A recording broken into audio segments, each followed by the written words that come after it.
Dako nga porsyon sang balay nga ini ang nasunog sang nakuhaan sang video sa pila ka residente sa Barangay Tangob. Gilayon nga nagresponde ang mga bombero apang naupusgid ang balay nga ginapanag-iyahan ni Jerwin Montaño. Maayo lang kuno, madasig sila nga nakagwa sa ilang nga balay.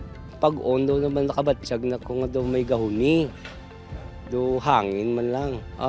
Dugo pamatsigi ko pamati, ang isa ko kaupod sa balay, nagsaka sa babaw.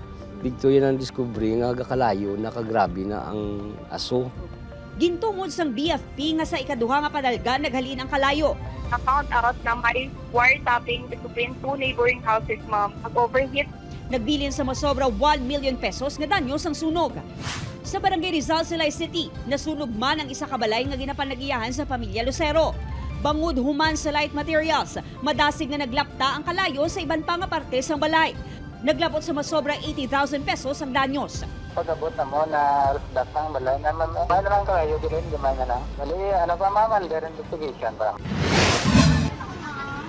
Samtang makita sa video, ang nagapuog nga aso nagikan sa isa ka balay sa Sitio Lanag Housing sa Barangay PD Monfort North, Dumangas, Iloilo. Makitaan man ang pila ka mga pumuluyo nga nagabulig para mapalong ang kalayo. Natabo ang insidente kahapon sang aga. Nagsugod ang kalayo sa balay sa pamilya Magbato. Resulta, totally gutted ang balay.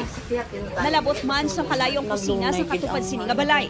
Electrical in nature, isa pa kang ginatutukan sa BFP nga gintunaan sa sunog. Naglabot sa kapin 540,000 pesos ang ginbilin nga danyo sang kalayo. Sa electrical, pero posible pa na sila mag-bago kay ongoing pa man ang atong investigation. Aidin Pedraso, 1 Western Visayas.